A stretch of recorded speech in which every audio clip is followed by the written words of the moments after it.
Hey, everybody, and welcome to another episode of the Walrus Watercooler podcast. I am joined today with the amazing, wonderful, one of the OG founders of Walrus Game Studio, Dante, with me. How are you doing Hello. tonight? Hey, I'm doing good, Matt. Really, really good. Nice. Um, yeah.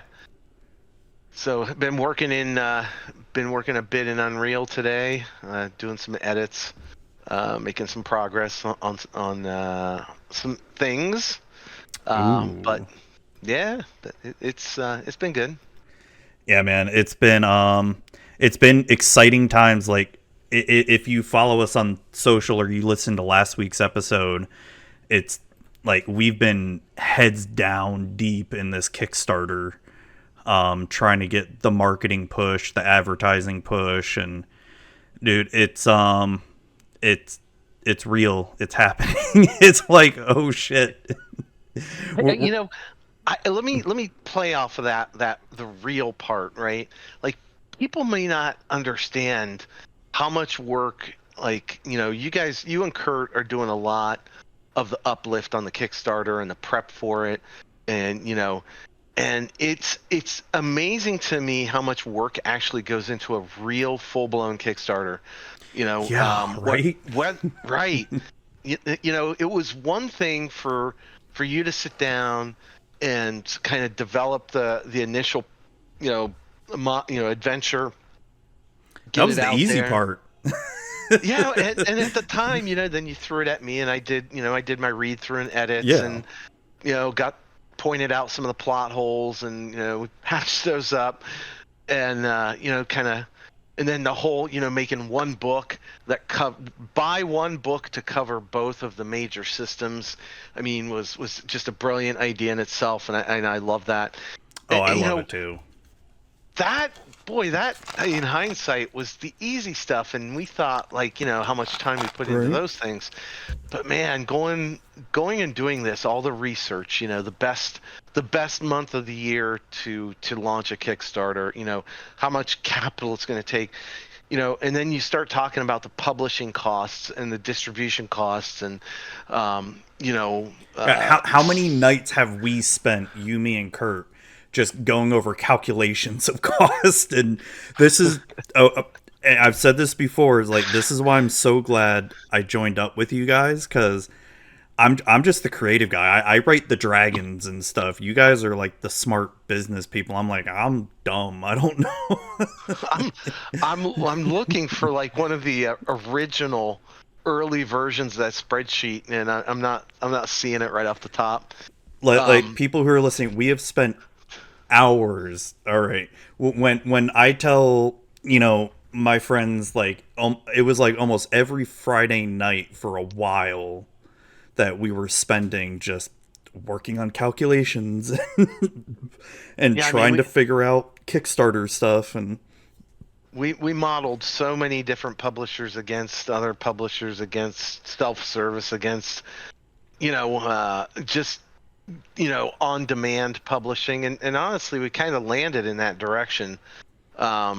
Versus bulking up on 1,000 or 2,000, yeah, one-time prints. So it's been an interesting journey, that's for sure. I mean, yeah, man. it it's been a lot of fun, and Oh you know yeah. the and the thing is once you do this once, you kind of get a flavor for it, and honestly, it's kind of a bit of a bug that bites you. And now you want to get through this one, good or bad, right? Hmm. We make it or not, and just tee up, pardon me, the next one, and apply everything we've done with it.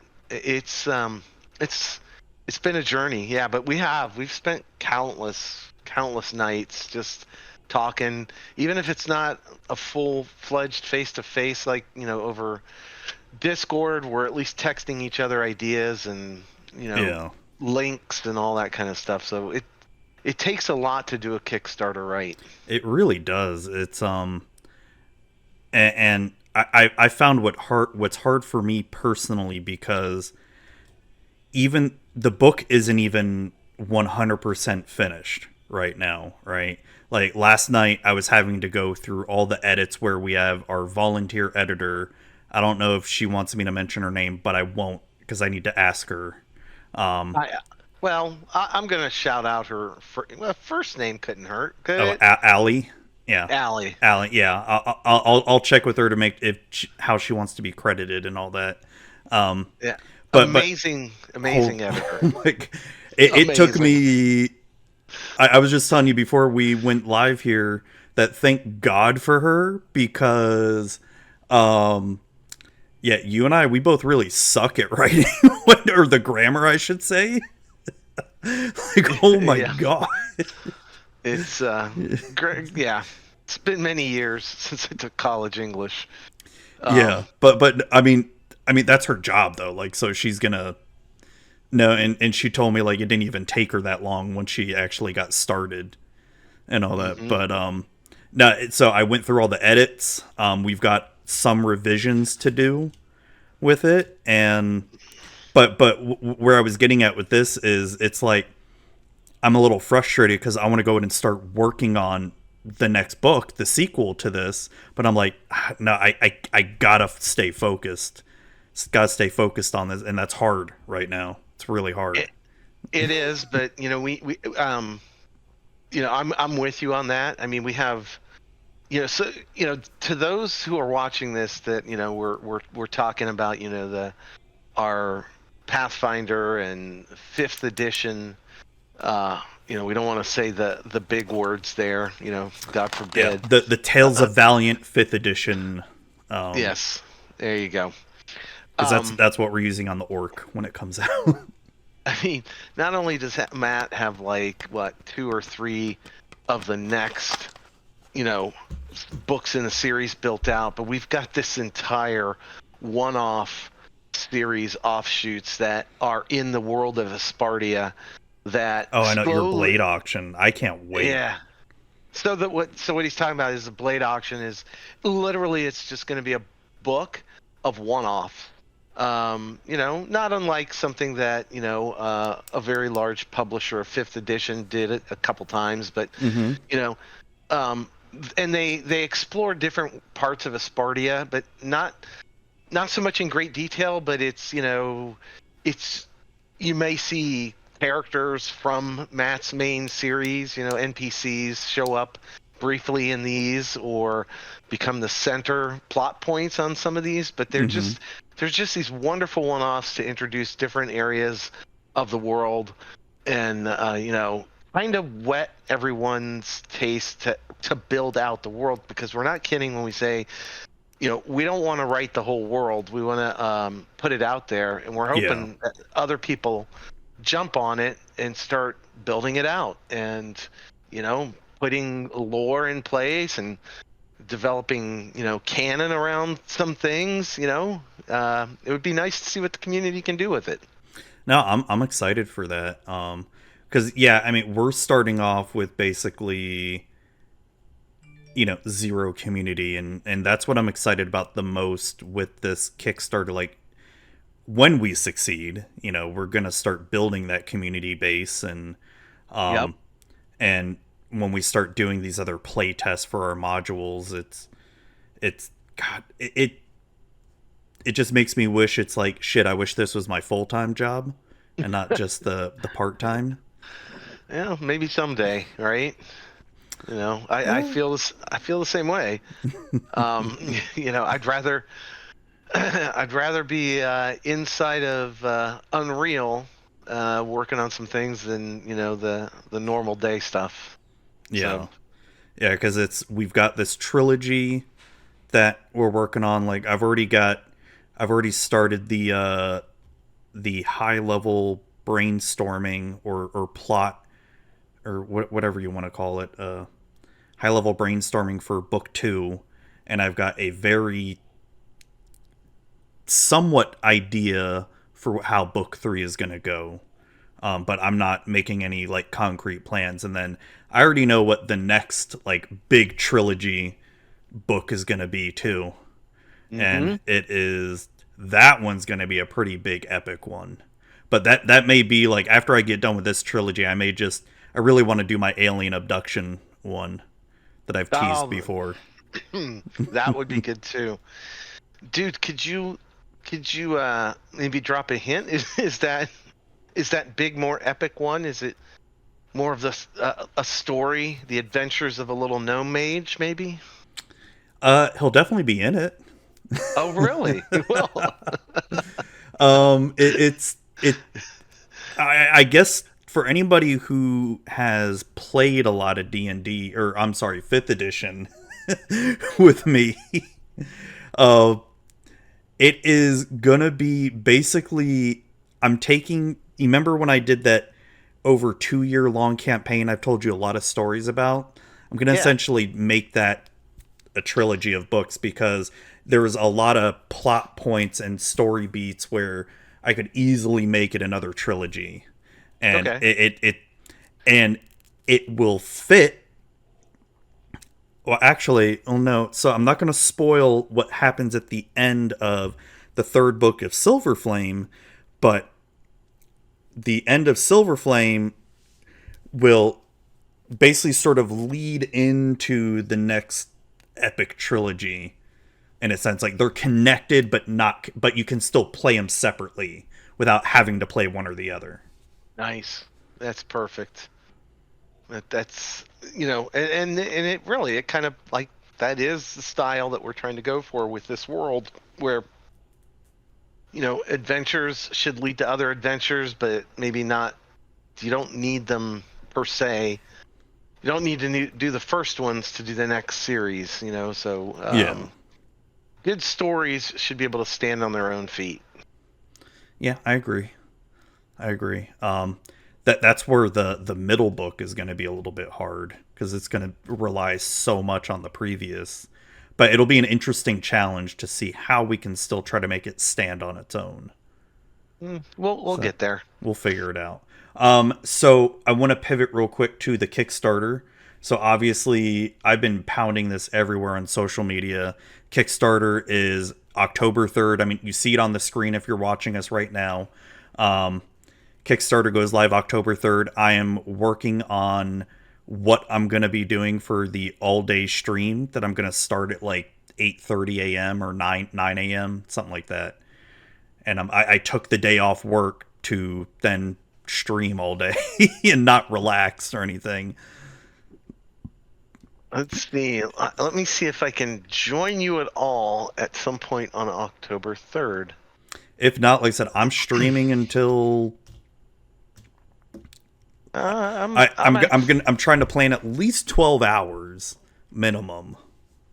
I think that I am going to be joining you for some amount of time on October Sweet. 3rd. Because I don't know if you saw some of my plans or ideas that I had for it so far. There's going to be a lot of big design sessions. So one of my favorite things that I like to do is take a magic card from the game Magic the Gathering and make it transform it into like a magic item or a creature's stat block in 5th edition or Pathfinder. So that's going to be something. I want to recreate my town in Incarnate, why not? No, Hey, why not? maybe I'll reuse it in one of the books. Why not, right?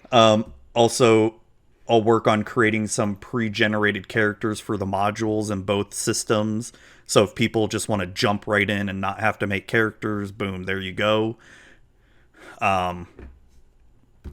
Stuff like that. And then at some point, I mean, awesome that you're joining, but if we get like Kurt or one of the other Walrus crew like Dustin or Andy, do like a quick playthrough of chapter 1 of the module would be really fun, especially the carnival games. Oh Would my be gosh, really fun. yes. Those would be a blast. And having So, to deal with a certain wizard. certain wizard. So, as time goes by, this little gnome wizard will become well known to just about everybody in our community. Yes. Just he's a character. We'll just leave it at that. He'll be a fan favorite at some point. Agreed. Um, So so there's yes, also something happening in Steam really soon, isn't there? yep. So we're gonna so we've been doing some kind of push work on our very straightforward kind of PvP Walrus. We call it Walrus a Go-Go. It's got a very long story behind it, which we'll tell maybe some future date. But the idea was we wanted to start with a an entry level game that would kind of um, get us exposure to working in Hmm. Unreal 5, also doing things like multiplayer, an interesting kind of PvP environment.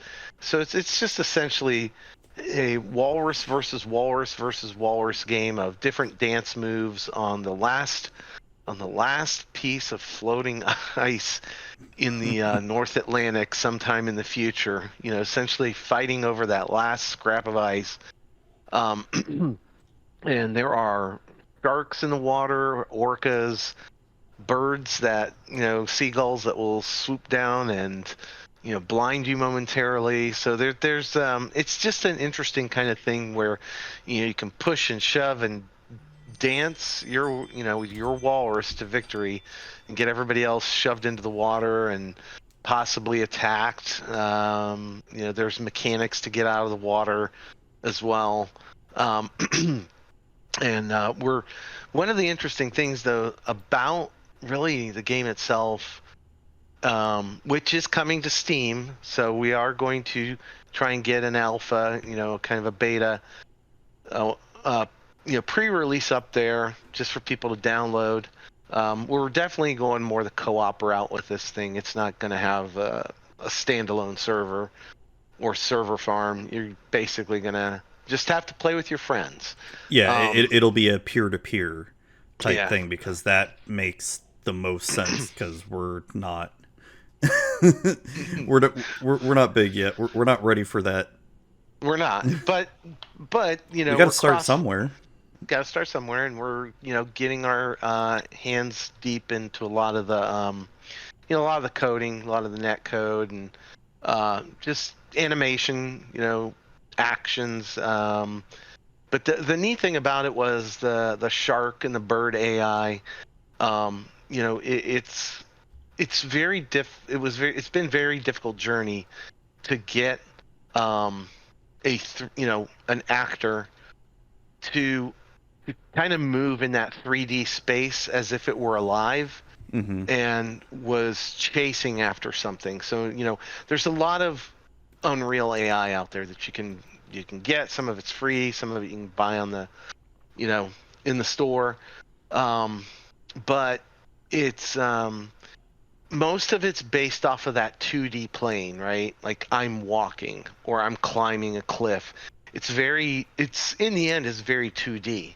Um, it's a 3D world, but the the plane on which the AI is moving about is 2D. It's like going over a hill. It's going, you know, if you really think about it, wherever the an AI character is standing, that short space around them is essentially a 2D plane. So um, we wanted something that was more flying in the air or swimming in the water, and it's been a pretty difficult journey. We essentially gave up and just started rolling our own, because we wanted it to have very kind of fluid motion, like something can't turn on a dime. Like a shark's not going to turn on a dime, although it's a very fluid animal. We wanted something that is going to take a few, it's going to take a Yeah, few, swimming motions to kind of make the turn. Same with a bird. yeah. Give the Um, players somewhat of a chance to get out of the water, right? E- Exactly, and we just wanted it to look natural too, right? So we're definitely working on it like a very natural look and feel, and randomness too. So there's a lot of randomness in the AI. It likes to calculate random points in space close by within a certain sphere to kind of try to fly to or to swim to. Just very, again, what you would see in nature kind of thing. So it's that's been the fun part. That really has been the funnest part of all, is getting this this environment to really look and feel like it's nature. We've got weather effects, audio. Oh yeah, yeah. You've shown me a lot of the stuff because you recently migrated it to 5.2 and Hmm. Unreal, Yep. and watched you have to like migrate the environment over. And I mean, It I know nothing about building an Unreal, even though I have told you that I need to start learning the networking part of it, and I have a whole series to watch. It's just after this Kickstarter, I'll have some more free time. Yeah, Kickstarters, to those out there, Kickstarters take time and effort. They really do. Yeah. Um, you can do it on a budget, but you can't cheat the time and effort. Um, No. the but yeah, getting it to 5.2 is interesting, and now they just came out with 5.3, and oh my God, Are we uh, moving to that? possibly possibly before we do a final release. Like Okay. we'll probably put it up on Steam as 5.2 initially, but um, look, when you look at some of the things that 5.3 brings to the table, there's not a. I mean, the game itself isn't going to have a lot of that stuff built into it initially. Like, Mm-hmm. like you're talking about, like let's talk about 5.3 real quick, right? So what is it about 5.3? 5.3 brings in the whole nanite uh, feature with landscapes and objects in general, and the fact that there's the LOD, right, is the concept of LOD vanishes with 5.3, and it's pretty amazing. So What's LOD for people who may so not know, like me? all right, so LOD is when you have an object rendered in a game, right? The further away an object is for you, the game engine will render it with less fidelity. So in other Okay. words, like a chair will still look like a chair, but you may not see like the scroll work if it's like an old wooden chair that's been hand carved and Okay. there's Okay. also So scroll work less on it. detail. The detail will Yeah, disappear the further away you get. yeah, that's what Okay. LOD is, a level of detail. And that Oh. Okay. Okay. and that level of detail starts to decrease the further an object is away from you, because traditionally engines couldn't keep up with it and the hardware couldn't keep up with it. um, but 5.3's been groundbreaking on that. So when they render that chair with all the detail on that scrolled wooden chair, right, that epic king's throne, right, the further it gets away from you, the further you walk away from it, doesn't change anything. The system is still rendering it. Even if you start losing the detail, like you can't physically see the detail on screen, Hmm.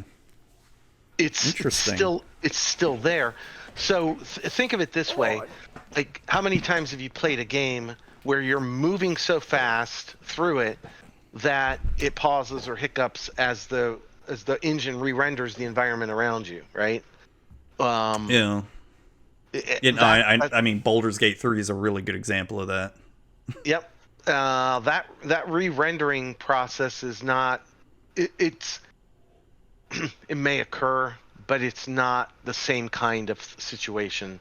They are literally, a lot of these games are literally building out the level of detail again. With 5.3, the level of detail is always there. So this nanite stuff looks pretty good.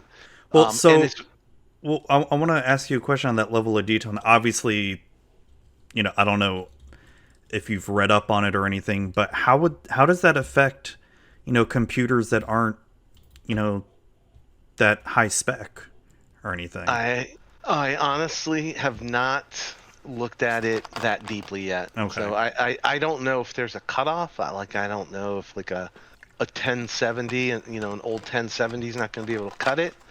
I just don't know that yet. I don't know if the changes are just like them rewriting their code base, or if it Yeah. is literally like, here's the line in the sand as far as hardware. Like, you got to have a 2080 and above, or something Okay. crazy like that. Well, no. the 20 series isn't crazy, but you know what I'm saying. Yeah. So that that's really cool. The other thing, boy, I'll tell you, there's two more real things. I mean, there's all kinds of other little enhancements, like reflections are now in the game, and the Lumen engine, the illumination stuff's really cool too. But Isn't there's that part of like the ray tracing stuff too? And yeah, yeah, that's fun and everything, right? That's yeah. fine. But there's two things I want to investigate, and I will be investigating them shortly. So the first one is that they now have like a skeletal mesh editor and like a cloth editor inside the engine itself. You can still Okay. use you can still use Maya and Blender and all those other kind of third-party For the tools. animations, you mean? No, this is more like the skeletal. Well, yeah, I mean, yes, it is animations as well, but this actually has the skeleton mesh editor, so like you can work with the skeleton. You don't have to build a skeleton outside of the engine Oh, and bring it okay. in. You can literally work with the skeleton inside the engine itself now, which was So something. that's a huge deal then. Yeah, like Hmm. I can remember 6 months ago, Kurt and I talking about that before we even knew this was coming. That, wouldn't it be nice one day if you could just make final edits, build it outside, but then bring it in and make your final edits in the game, right? Um, that's super interesting. But here's the one I absolutely love more than anything else. They've introduced something called sparse volume textures. And so here's what that really means. Okay.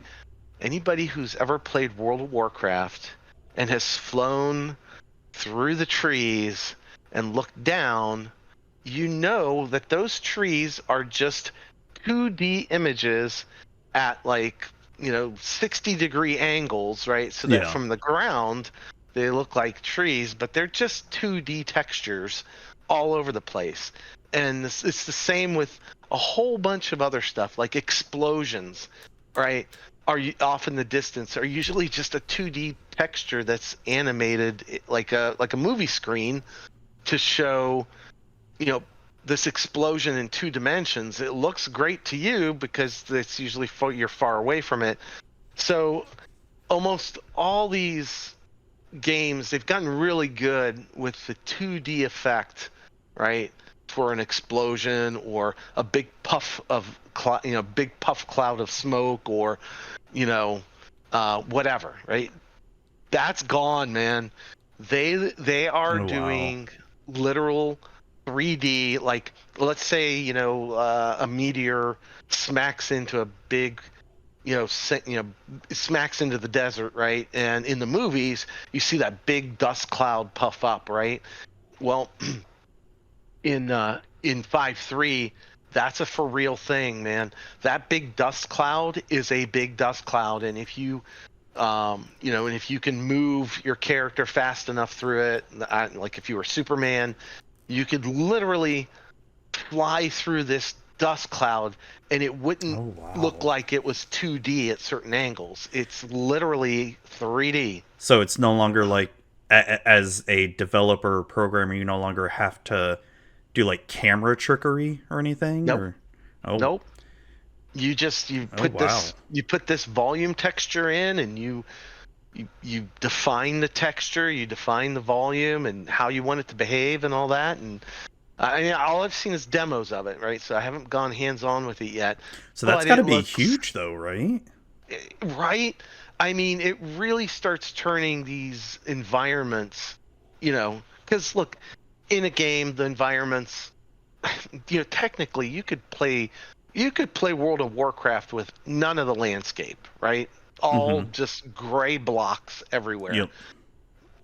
Yep. It's the aesthetics, right? And that's what makes a movie cool, right? Is the aesthetics. Technically, you could watch Star Wars with all the green screens on, and it's the same movie, It's but all the it kind post production aesthetics that make it look right, great. The right. editing and the hmm So, I mean, you could technically play these games without all these aesthetics, but that's what makes something immersive and cool, right? And so it's really some cool. It's really cool. I'm really looking forward to it. It's exciting. Think about if you're flying a spaceship, right? You go through a wormhole or something, or a teleport ring, right? Take you 2 light years away. Man, think of the particle effects that volume texture you could put around that to like make it just the closer you get, the more it starts glowing and Yeah. spitting off electricity and all that. So, and it's not a 2D thing, right? So, and think about it. If you were in a multiplayer game, right, and you're off to the side of that teleport ring and you see somebody get close to it and they're going to go through it, that thing's going to light up and it's not going to look 2D to you. It's not going to look 2D to the other guy that's 90 degrees off to the side.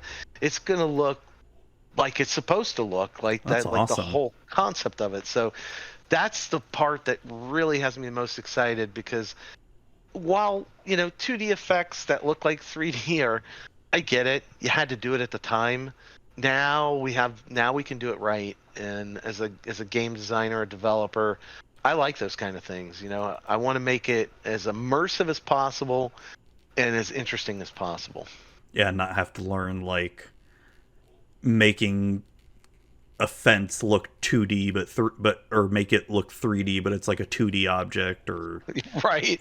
or I mean, that's all WoW was, man. Every single fence in WoW is this little paper thin 2D graphic, and if you stand on it and look down, you're literally standing on like a knife edge of a fence, yeah. right? I remember then, God, what was it Zul'Gurub? They had fences like that Yeah. Yeah. in And, key and areas. like even any of the railings that you would go to, they're all 2D if I recall. Oh yeah, absolutely. Yeah, So it's fun times. But no, that's really awesome. That's it sounds like that could be a game changer for devs. oh my God, yeah. I mean, look, if you look at Unreal, like if anybody who works with Unreal fires it up, right, the 5X series, the opening menu is pretty crystal clear. It's like, well, what do you want to do? Do you want to make a game? Are you trying to make like just creative content, like a movie snippet or a commercial, or there's all these different, there's not a lot, but there's different categories where they're already pivoting this thing towards just general content creation, Yeah, right? And the realism is just it's getting pretty amazing. Just gonna tell you, man, I it's know. getting It's pretty cool. yeah, going off on a little tangent here, just speaking of realism in games, it's to me it's insane how far gaming has gotten where yeah we're at a point now in gaming where there is a lot of diminishing returns in terms of going from generation to generation because when you look at just speaking of consoles right because PCs is a little bit hard to determine generations it's more the gaming consoles when you go from PS4 to PS5 yeah there's a big jump in performance but graphics wise you know, on the surface level, it doesn't look like that big of a jump, even though behind the scenes, it's a huge jump, right? Right. But you just look at, I mean, you've been a gamer for a lot longer than I have. When you look at the games that you used to play, video games compared to what we have now, it blows my mind because I started on Atari 2600 and, went to the NES from there and Yep. just got to see this evolution of that to what we have now just It's it's insane. it is. It's insane what I've seen in one lifetime. You know, um, I'm a little. I have a little bit more of a head start than you. I was on a Commodore 64. Nice. So, um, the it really is. It's really come around, and I don't know what else to add, Matt, other than like you're spot on with that assessment. The thing is the consoles themselves too. if you want to think about it, right? Consoles are pretty constrained device. They're Hmm. literally built to be a shrink wrap, take it or leave it device.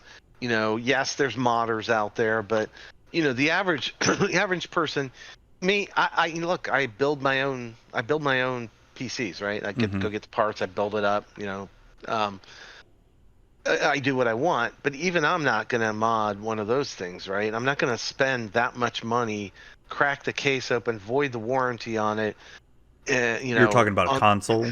consoles, Okay, right? okay. you know, and try to mod them up. I'm just not going to do that because number one, if I screw something up, my kids aren't going to forgive me. They're not. They're not going to Yeah, They're not yeah. going to say, "Well, Dad, we spent all that money for and it just sits there because it's broken and you broke it, right?" That's I have to buy a replacement. Now I'm really in deep on a console. So, for me, you know those are meant to be just a shrink wrap device. Here it is, take it or leave it. This is what it can do. And they're your point, there will be enhancements, product enhancements. It's going to play faster, it's going to little bit better graphics, but they're more evolutionary, you know than revolutionary. Whereas like Oh yeah. what's going on the PC platform right now with just how fast they're going through generations of graphic cards, and honestly how crazy fast Unreal is just cranking out these additions and adding in the next layer and the next layer and the next. I can't keep up with Unreal. I I'm not know, gonna man. and I'm I not gonna know. try.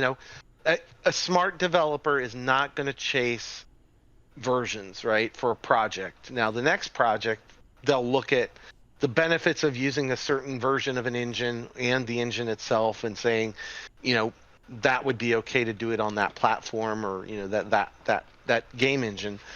Um, you know, but, you know, the consoles aren't going to be able to keep up with this kind of pace. Oh no, of Whereas, course not. They're always going to be behind. right. That's never going to change. But the silver lining, at least that what I've noticed in the video game industry, is more and more of these console games are coming to PC now, which is great. Mhm. Except Nintendo. Nintendo's always going to be like, "Fuck you guys. We're always going to do our own thing." And kudos to them for not Yeah. you know falling to Look, pressure. I'm not slamming. By the way, I'm not. I'm not really finding fault with consoles. Consoles have great audiences. They have great I fan I base. I still love, like, there's Yeah. nothing that can beat just sitting on my couch right behind me and turning on the TV, and you see my PS5 right there, and Yeah. just I'll tell you turning what, it on man. and playing. I Nothing my beats it.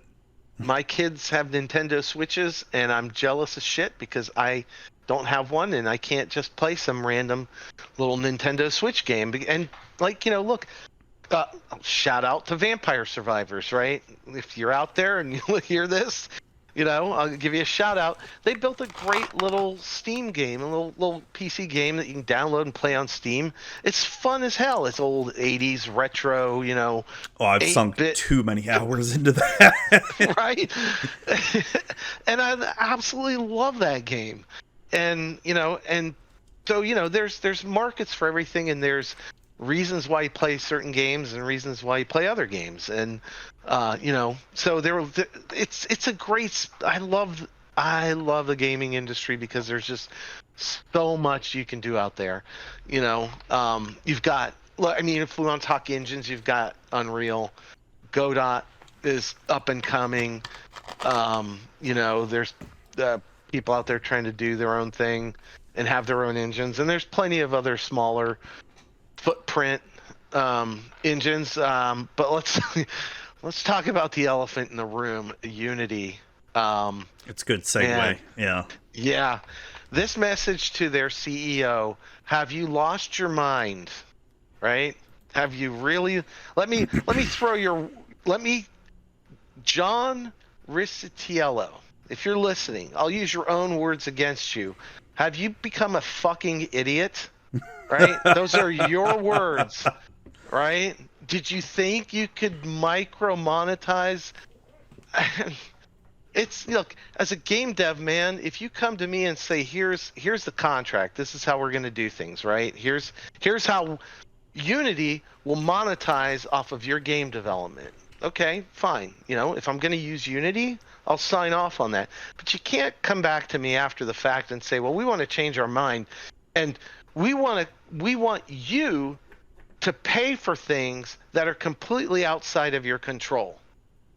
Like, nobody, first of all, nobody would ever sign such a dumb contract, right? Yeah. So, because if somebody decides to uninstall and reinstall my game that I built, and I paid Unity the fees that based off of the one-time license purchases, right? We exceeded their thresholds. We cranked out this super fun game. Everybody in the universe bought it, and we paid Unity all the money that they were legally entitled to, right? No questions asked, no complaining, right? So you're going to tell me that now you want me, the game dev, the publishing, the studio who put it out there and followed all the rules, just because this kid wrote this little batch file to uninstall, reinstall the game. Right. Exactly. So this kid in Columbus, Ohio, wrote this program, and he uninstalls and reinstalls my game 100 times in the space of a couple days. I owe you 20 cents for each time this kid just was a massive shitlord about uninstalling and reinstalling the game. I mean, so John, let me use your own words against you again. Are you a fucking idiot? Well, so what I found awesome, I mean, it's not awesome what Unity's doing, but I love all the game devs that are speaking out against this. So this is something I didn't know. These are just some of the games that are made in the Unity engine today. Pokemon Go was made in Unity, and that is like a global phenomena. Like that like, I do not think the Pokemon company they're gonna be like, fuck you, bye. Because here's an interesting point. My son, before we started streaming, ironically enough, and he did not coordinate, we did not coordinate this at all, right? About 5 minutes before I sat in the chair, my son comes up to me, by the way, who has got a degree in game dev and animation. So he's a game designer. If anybody out there's looking to hire a kid straight out of college, game design degree, bachelor's of science. What else can I plug for him? Dean's List, 4 out of 8 times. Nice high GPA. He's available, and he's looking for a job right now. So nice. But and you can just get in touch with us through Walrus. I'll hook you up with him. But anyway, he comes to me and he tells me the exact same story, Matt. He's like, there's one company that's going to hold Unity's feet to the fire, and it's Pokemon Go. There's no fucking way, and Nintendo has a controlling interest in Pokemon, the Pokemon company as well. There's no way Nintendo and Pokemon are going to stand for that. They're going to be like, get fucked. Yeah. Could you imagine that? Could you imagine the CEO of Nintendo turning to this guy, John, the CEO of Unity, and saying, listen, dude, it's been real, but if you do this, we're not sticking around. And so, all the monetization that happens around Pokemon Go, if there is any, right? That's going to go away. There is a crap ton of microtransactions in Pokemon Go, right? And it's a huge moneymaker for them, right? So, it's like again, dude. You want to call us effing idiots for not monetizing our games more, John? Let me tell you something. You're the effing idiot, because you should think about the people that have large stakes in this game, right? Called game development and publishing. Oh, yeah. Microsoft, Nintendo, Sony are not going to stand for this. They're going to completely pivot. Right. And if the Walrus a Go-Go, right, this game we're working on, if it didn't have some of the some of the kind of the 3D feature aspects to it that we wanted, environmentally, right? It could have easily been based on Unity, right? Mm-hmm. But, much like the company that wrote Fifth Edition tried to jerk its people around, well, guess what? It might be a really cold day in Hades before I ever touch Unity again, right? Well, And this, and think about that. That whole OGL debacle just feels like such a small time compared to we're talking now. They're trying to fuck with $1 billion companies now compared to, you know, big old Papa Hasbro trying to mess with these small time developers. Like when you compare it, right? oh Like yeah, Unity's trying to poke the bear of these multi-billion-dollar companies. Like they're not gonna.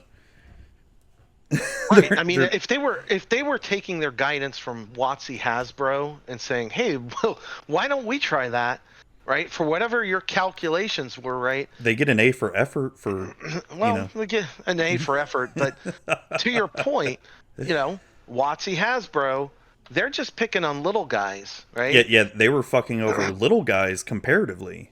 Like, there's no big players that they were going to screw over, There's no billion-dollar companies they would screw over at all. Like right? Paizo would have been the probably the biggest company that would have been affected, and they're only like a $12 million company or something like that, or like less than 20 million, I think. Right. So, and that's not big at all. Not big. And so, Unity, you're sitting there and you want the opposite thing. You are going to go after bigger fish. And again, man, I get it. You're running a business. You got to run a business. I look, I get it, man. But alienating people, right? And calling people effing idiots because they don't monetize their games the way you would want them monetized, you know, that's that's no way to build a base, of loyal, developers and production companies who want to use your platform, man. If you're just trying to pour gasoline on it and set it on fire like Elon is with X, run the damn company into the ground, that's your business to do that. Yeah.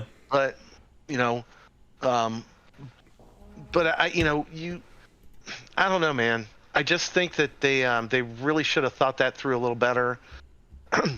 If you needed more money, just chase new contracts. Like if Walrus Game Studio said, "Hey, we're going to use Unity for our next project," and by the way, our next project that's currently being prototyped in Godot might actually have ended up as a little Unity game, right? There was every good chance that could have easily been that. If Yeah. you want to set up a new contract scheme starting in 2024, fine. You need a little bit more monetization. You need a little bit more, fee. You want to lower the threshold a little bit in terms of when we have to pay you. That's fine. I could see that. I would call that good business, right? Mm-hmm. But jerking me around on something I have no control over, and I Yeah. don't have any don't. control over that. And Reinstalls is not. It's not how you're going to win my heart and mind to use the Unity platform. You're and not. so the one question that I had for if they went forward with this install charge, right? Does that include pirated copies of your game? If the net code is not disabled, that is transmitting to them the fact that this XYZ game was installed. Probably, yeah, you would probably have to. I mean, it would depend. Like, I don't know. I don't know what you would have to compile. Yeah. Because obviously you're going to have to compile something into the game, because we're not talking about Steam downloads at this point. Maybe that's how they're going to track it. But then you'd also, if it was available on the Epic Store, you'd have to track it there. And if it's just a straight up download, what if you just built the Unity game itself and shipped it out as a download? Or Yeah, like on GOG, I think. Yeah, because GOG I is mean, just you download the setup files for it. There's no launcher or anything.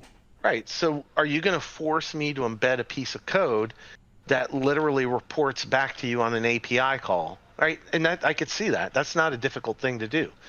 So if I'm going to have to, every time the installer runs, it reports to your API endpoint, on unity.com and And registers that this game was installed. Yeah, I could see pirated copies also hurting a developer or a studio as well, yeah, because because then how do you it make looks that real. API call is from a legit source and not a pirated source, right? There's no way to know. Yeah. There would be absolutely no way to know. So, again, now you're punishing people's illegal activity. You're not punishing them. You're You're gonna punishing if the that devs. right, assuming that that's how it would work, that it was just gonna do an API call. You're punishing the studio for like people pirating software. I mean, it's just nuts, man. Absolutely crazy. You Yeah. know. So I don't know. I hope Unity finds a way They to better backtrack, or well they got to work with some of these companies, and if on honestly, backtracking to me at this point is pointless. Um, you know, so here's what I mean by that, right? So, they've already there. lost faith. Well, you've burned a bridge with me. You've lost my faith in you, right? And reputation is everything, right? You can only make a good impression once. You can make a bad impression a lot of times. But even then, once you ruin my trust, man, that's going to be hard for me to come back to you. But I would like to come back to Unity because I really like the C# language that it uses Hmm. on the backside, right? Um, but it's clear even their CEO, man, he just has a disdain for devs because you know we don't necessarily follow his idea of how to monetize a game, right? There's plenty of people who want microtransactions. I get it, you know. Um, but there's people like us. Look, I'm not going to microtransaction a PvP walrus fighting game. I'm just not going to do that. It's there's the $5 license or whatever we sell it for on Steam, $10, who knows. And that's it, right? Because it's not a AAA game. It's not meant to be a AAA game. It's meant to be something fun and small and interesting, that you just kind of do on the Yeah. side, right? It's not meant to spend, you know, 240 hours playing Baldur's Gate 3, right? That's not what it is. And here's the other thing, John, again, if you're listening to this, John Risitiello, um, I'm going to tell you flat out, right? I will never build this game studio will never participate in games where microtransactions are firewalling the ability to reach end game and beat the game. Never going to happen. Skins, cosmetics, sure, right? I got no problem with if somebody wants to pay me $5 to have a purple robe. All right, fine. I'll take your $5 for here's your purple robe. But Yeah. you know, never ever will I hide content, functionality, the ability to beat the game, or anything else behind microtransactions. That's never going to happen, right? So, That's a pretty hard stance we have because it's I don't want it. and I don't want to. yeah. I don't want to have to buy a game and essentially pay again, a healthy amount of money for some of these games to reach end game. I just don't. I don't want to do that, man. If you can't, if it has to be a $60 game in order to fulfill the requirements for that game studio to meet its financial goals for that year or that quarter, then just sell it as a $60 game. Don't sell me a $30 game and then make me pay and pay and pay again to hit the end of the game. No, thank you. Right? Be honest. Be honest with your customers, because they're your customers, and if you piss them off, they ain't coming back. Um, so um, that's my stand on Unity and microtransactions. And like I said, I like Unity. I would like to build another game in Unity, because not everything that we're going to do as a studio is going to require Unreal. Yeah. Yeah, because it's I mean, I know we've talked about all these other game ideas, Hmm. and yeah, I could see Unreal not always being the de facto game engine for some of them, and Yeah. it's Well, like if we built something like Vampire Survivors, which again, this game that we're hinting at, that's being proof of concept in Godot, might stay in Godot, right? Might be the platform for it. It's not. It doesn't require, it doesn't require volumetric, textures of a puff of cloud. yeah, That's not the kind of game that this one's going to be. So, you know, there is a place for Unity. So I don't know. I don't know how they could apologize to me right now. I just certainly wouldn't look to them for anything right now. it's like I said, I always like it when I see all these developers, big and small, coming together and standing up to this. And some developers have come out and said, yeah, we'll just unlist our game forever if you Yeah. keep this up. And Well, I heard like about at the time, this was days ago, but I read something where like at least maybe 19 or 20 different companies just yanked all their monetization. They just like they yanked all the microtransactions from their games, good, in protest to it. good. Again, I can in the age of the internet and misinformation being almost better than information, I'll take it at face value that that was the truth, from the article I read, and I Hmm. have no reason to doubt the article. But so there were some studios I think that feel as as passionate as we are about this topic, and they so, and that's the way to look. How did WotC and Hasbro get the message? By a lot of people yanking their money from them and putting it over to either people like Paizo or Cobalt Press or other third Hmm. parties, and saying, I'm going to go do these things now, and I really don't care about your product anymore, right? And thank God for Kobold Press coming out with Yep. Tales of Valiant, Yep. because now we can stick with the amazing Orc license Hmm. and And not that, have to do, because that was one of the original things, is why we were going to be doing two separate books, is because of the licensing, remember? But yep. now that when we got the idea of the one book, it's like, okay, that's legally feasible now. Hmm. It is legally feasible, and I love it. Um, you know, and you know, I think I think the TTRPG, um, of I don't want to call it, well, situation. We'll just call it the TTRP situation of 23. I think that's gone a long way.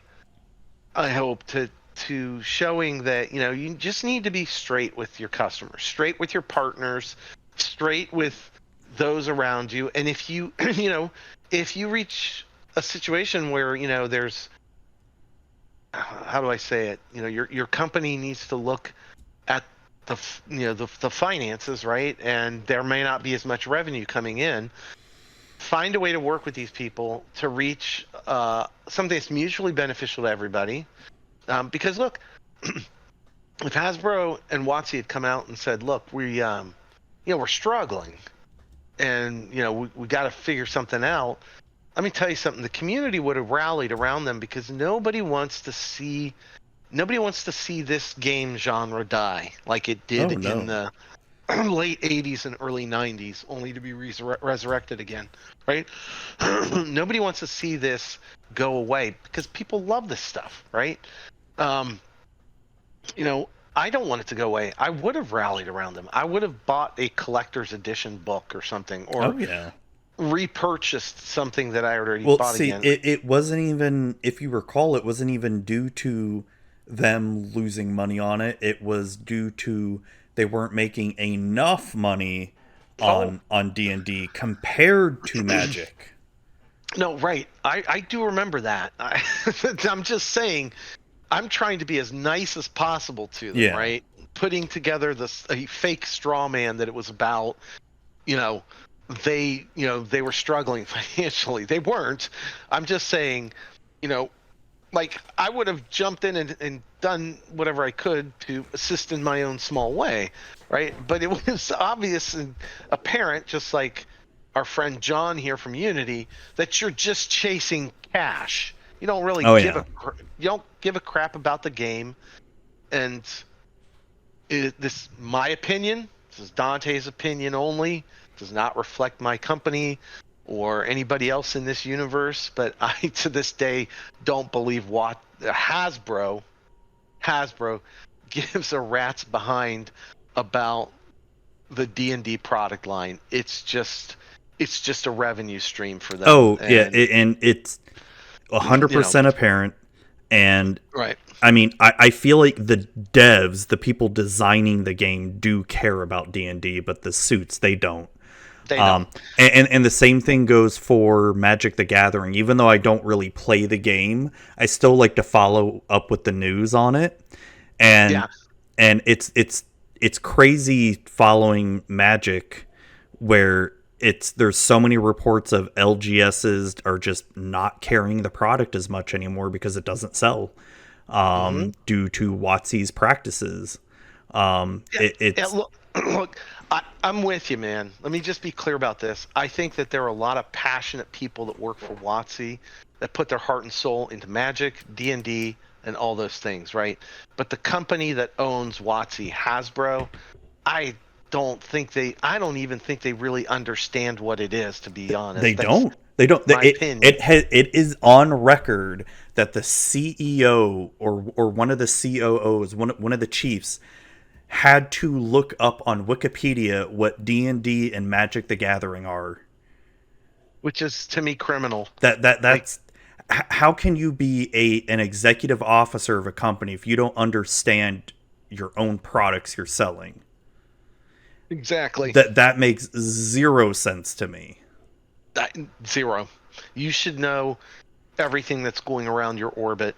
And we're not talking like, oh, you have to know deep intimate details, like at least understand what Mhm, it is that you're selling. exactly. If you have to And Google what your own product is, that's how you know you're in trouble. That's how mhm, you know they only give a fuck about cash. exactly. And the monetization on the TTR, or on the VTT stuff, right? I get that you're gonna fund and build out your own VTT. You got to find a way to get the guys with all the paper books and give them a break to get into the VTT. You can't charge them again. Actually, they actually surprised me with what they've been doing lately. So, um, granted, D&D Beyond is still like their primary digital marketplace, but I don't know if you've noticed this, but because I do want to pick up the new Fandelver campaign setting. Mhm. It's like a remaster of Lost Mines of Fandelver. That's one of my favorite, you know, campaigns to run. I've run it like 3 or 4 times. But if you go on WotC's website to buy it, they actually give you a physical and digital copy. They're taking a page out of Paizo's book now, Well, where if you buy it on their website, you'll get the physical copy and then also get the digital copy on D&D Beyond, which it's like, finally, you should have done that years ago. I would have been doing that from the very beginning, you know? right? Had you not done what you did and instead done that, where would we be today? Right? We'd probably still be playing more 5th edition. I mean, Yeah. I'd still be playing, I'd probably still be bothering you guys, let's play Pathfinder. which we did. Yeah, And in which that's our primary game now. I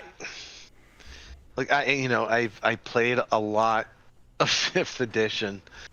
And so, look, I played the old, I played D&D way back in the day. I think the only edition I didn't really have any hand into was fourth edition.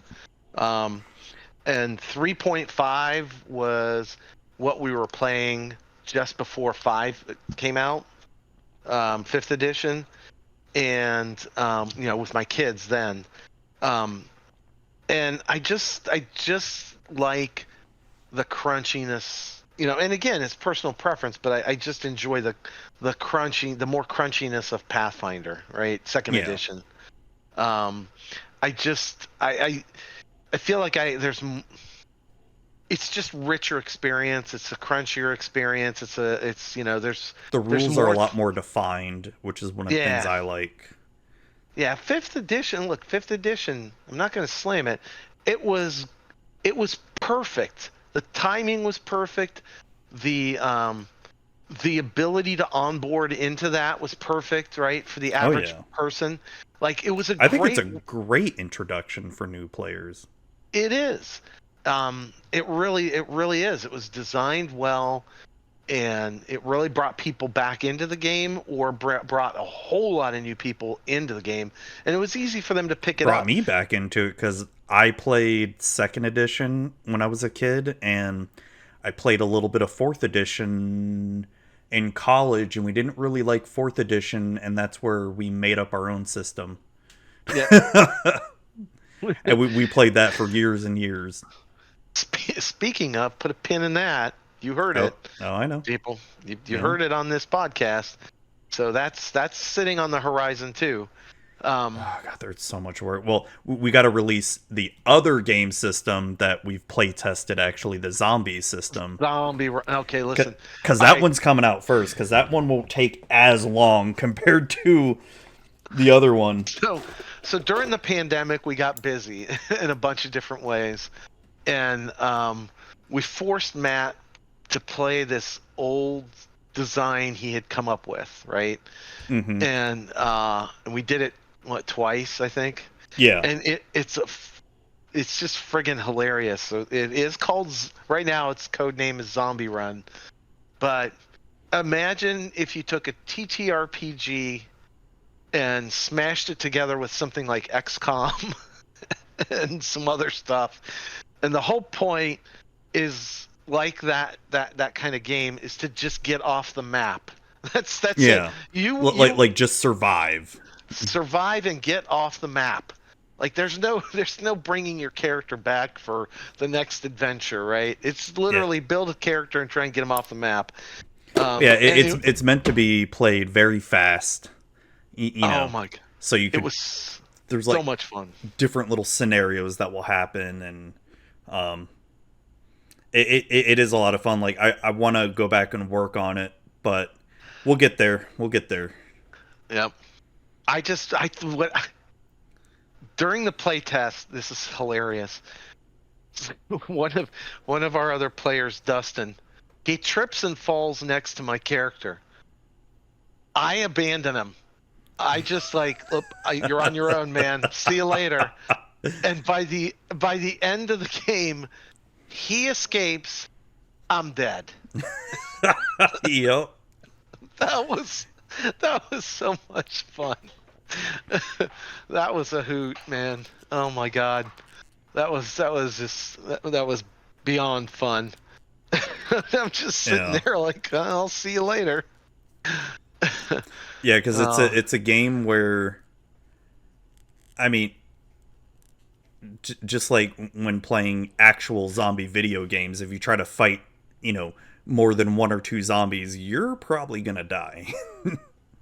Yeah, I mean, even like, so making a video game reference, right? It's somewhat reminiscent of, like, when you get into a hardcore situation in Project Zomboid, right? Where Yeah. it's just like, you're gonna die. Or 7 Days to Die, right? Yeah, Is that the one that we played a few times? Yeah, 7 Days Yeah. to Die. Like, especially on the, when it's the Red Moon or Yeah. whatever. Oh my God, they just keep coming and coming and coming. So it's, man, we definitely got to get that one out the door too. That was a lot of fun. Uh, Eventually. yeah.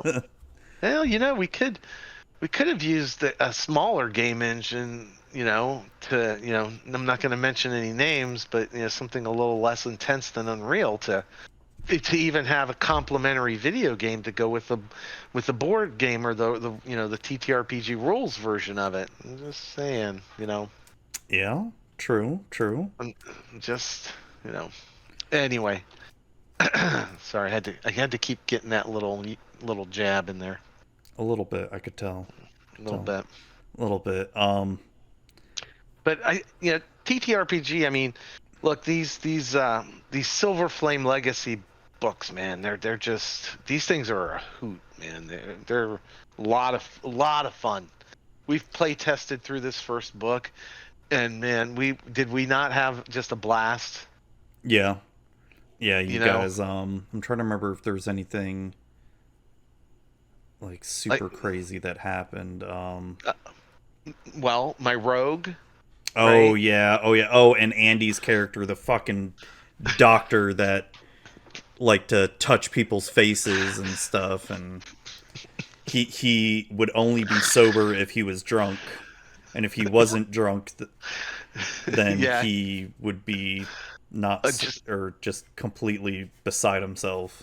Like he's a complete nervous wreck unless he's drinking. And Dustin's character is the only straight man of Yeah. the only character that was just normal.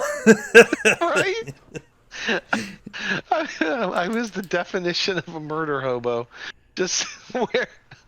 and freaking oh my god, that's right, that one encounter in chapter 2, you didn't even like let it play out. You just went and killed the person. I don't want to spoil it, but you just went and killed the person right away. I'm just like, oh fuck. And you got like a crit too. Yeah, right. I mean, I mean, I'm not going to give any details because it's in the book, but she's getting very belligerent with some other people, and they looked so helpless. I was just like, you know what? I mean, I'll tell you what popped into my head as we're playing it, like, and you describe it, right? I'm just like, bitch, because I knew who she was, right, from someplace else, right? Yeah. Previous event. I mean, it's just like, just shut the fuck up. Just went for it, right? I've had enough. All right, so I will say this one thing. The one thing that I really enjoyed with that encounter is something that I just made up on the spot, which then made it into the book, was the spider. Oh man! I did not plan for the spider at all, but when some of the people ran off into that direction, I'm like, you know what? There's some spider webs there. There's gonna be a giant spider that just eats them. that was perfect. That was just because the players saw it, but the characters just never knew what happened to those people. There was no screams or nothing. Right. God, that was just perfect, right? Yeah, I made that up on the spot, and then I'm like, all right, this is going in the book now. I love it. Yeah, that's got to go in. And that's what I love when we do the play testing, because it's stuff like that, like this whole spider thing or just other events will just be like, okay, that's making it into the book now. Like what you guys did, now we're gonna do it this way now, and and even when, I don't know if you had already planned that out, like with, I see, I'm struggling here. Did you, and I can't give away too much, but the halfling and the dwarf, did that come out in the play testing, or, or was that something you had wanted to do all along? I don't even remember now. It seemed like that came out in discussions. Like we were like, well, if that's true, Maybe he needs to be more, or somebody, one of us convinced Yeah, the I don't remember now how that pushed. came about. I think one of us, one of the party members, kind of was really kind of talking to the dwarf and Yeah, emphasized a course of action for him, and I think that is what kind of made it into the book. that's probably what happened. Yeah, I think so. I can't. Yeah, It, I can't remember now because it's. yeah, and we can't give away too much because it's just good stuff. It really Yeah. is. No, it's. Um, I'm excited for it. I'm excited to start the next book. Um. I Here's what I love the most to anybody who's listening is the world is literally yours. Like we have touched on a little corner of the world and built out and fleshed out a little bit of this world.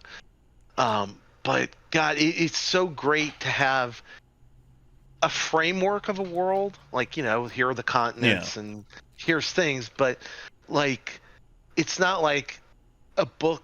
There's no like, okay, on this continent you've got this political people and this and that, and Yeah. you know There's general ideas of stuff, and there are parts of the world that are more developed due to just my years of making this world, right? right. And all that. But but where you're getting at, yeah, we are definitely gonna have the community really, if they want to pitch in and develop their own stuff, hey, let's friggin' do it. I'm Yeah. that there's no, you know, Yeah, I mean, as look, long as it's a good idea, it. throw it out there, and at the Yeah, end of the day, we're not asking people to do our work for us or to write our stuff. yeah, But yeah. if you have something that you want to share, and put it out there for people to use, and you want to be creative or just test the waters, right? Maybe you come Mm-hmm. up with your own, and that's the beautiful thing about it is, you know, maybe you are that person who's going to create a adventure book in this world, right? In a Yeah. part of the world that is your adventure. It's you want to put it out there, and it's part of the go for it, right? Do it. Yeah, it's the way that I like to look at it is as we start building up our community, start building up our audience, and there's going to be people out there that want to do what we're doing, right? But they just don't know how to do it, or they're too scared, nervous, not sure if their ideas are good enough, or just not sure how to go about it. Like, we'd be happy to help at that point, Yeah. and if it's a really good idea and you want to work with us and all that, hey, that'd be great. Yeah, and if you want to do it by yourself, do it by yourself. That I I, too. th- I I think that's maybe something you and I and Kurt should talk about, is like maybe kind of, how like there's some of these game systems like Unity and Unreal like have partner programs or developer programs. We should probably think about that so that there's a clear cut path on how third, content creators who want to build a module can work with our world and work with us and make it kind of canon, if you will, and put it into the universe so that somebody else maybe can't use that same town and create a whole different. I mean, they could create a whole different history around it, but you know what I mean, where it's like, you know I don't know, we should maybe think about that. Yeah, yeah. As we start growing and all that, that'd be cool idea. Like, also like try to teach classes too or something once we Yeah. get some more books under our belt, and because it's I don't know, and maybe I get the wrong impression online as I look on social media. Like, so much of it feels so closed off and all that, and because Hmm. it's as much as, yes, we want to make money on this. I mean, I think as far as the TTRPG space, we're under no illusion that we're going to become as big as Paizo or Hasbro or anything. It's the D&D is the face of TTRPGs and will be for the foreseeable future. Hmm. There's no ifs or ands or buts about it. It's just Nope. the reality of it. But if we can, obviously we want to make a little money because we want to. I'd love to take that money and reinvest and all that stuff into our other projects.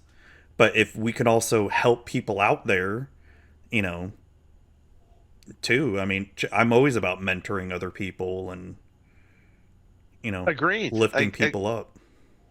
I think it's just it's kind of the right thing to do, right? It's you know everything doesn't have to be about how do I make an extra couple of bucks off of something, right? Yeah. I think that success is when you really lift the people up around you as well. That's what success really looks like. And money takes care of itself. It'll be there in one way or shape or form. um you know I that's what I don't understand, why some of these companies make these really awful decisions when you're obviously not thinking it through. You're not really considering the real players, if you want to call that are involved with your organization. And Shareholder greed. It's, yeah, I mean, you know, I'm financials. There's so much to it. if you're that I honestly I can't fight the whole financial world, but I remember a time, for instance, when Coca-Cola said we've had enough with quarterly expectations. If you don't want to invest in us, fine. We will put out a yearly report. That's all we're doing. We are not going to put quarterly reports out. We're not chasing the next up and down and left and right in the graph, or what's happening on Wall Street tomorrow. We're done. At the end of every year, and I don't know if they have since changed this, but this was some time ago. Yeah. They just said we're done. We're not doing that anymore. This is you can get our year-end report on our whenever our financial year-end ends, and if you want to invest, fine. If you don't, fine. But we're still going to be the biggest soft drink company or beverage company in this space, and they are, and they have been. And I think to your point, you don't need to chase greed and squeeze every nickel out of something, man. So No, and I don't think we started Walrus to do that. I mean, not at all. I mean, yeah, would it be awesome for us to quit our day jobs and do this? Oh, hell yeah. I mean, Hell yeah. I mean, I'm not going to deny that, but obviously if that was our goal, it's going to take time. It is to do that. And the video games is where it's going to be at for that, to try to make that a reality, to be honest. Yeah, it is. But it's not gonna. That's I think that has to be, and it is our core belief, right? Is we want to bring as many people along for that journey as possible. Yeah. And yes, I mean, if you want to say, well, what is one of your immediate goals? It is to generate enough recurring revenue so that we can quit our current jobs and just do Walrus Game Studio as a career. Absolutely, right? Well, so if we're going to replace my day job salary, I'm going to need at least $500,000 a year, with a private jet. It's only $15 an hour. That's it. He's lying. No, but so I mean that's really kind of the goal, man. I mean, look, let's be honest. That is a goal. That we do want to do this full time, and that's what we're striving for and fighting for, right? But past that, right? It's it's grow the company in a way that is beneficial not just to us, but our fans, our community, our player base, and getting them involved. There's nothing, man. There is nothing like having a community of people who are modding, something that you've built. Just look at how many years Gary's mod has been out there, right? And I've got one better for you. Look how many years Doom has been around and been modded to hell. People are still modding Doom. Right. So, that's when that you're doing things right, because people are doing that, and it's not really something, we've moved on to other things. And it's great to see people continue to work with it without going back to them and saying, well, you owe us or you can't do that. Now, Yeah. you know what? That's not us, man. Go have fun with it, man. Do something interesting, So Did you ever see that someone put Doom on a pregnancy test? that's hilarious. Like, I don't know how they did it, but oh my god, I can't believe they, like, out of, yeah, that you can literally put Doom on anything. That's hilarious. Yeah. Well, I So think that's a good place to wrap it up here. Like, we yeah, I got a think lot so. of good conversation going on, and it was really good. So I think to end it here, just once again, our Kickstarter is October 3rd, and it will last until November 2nd, I Hmm. think. Yeah, because 30 days. Yep. 30 And days. October 3rd, I'm doing an all day stream. Dante will show up at some Hmm. point. Yep.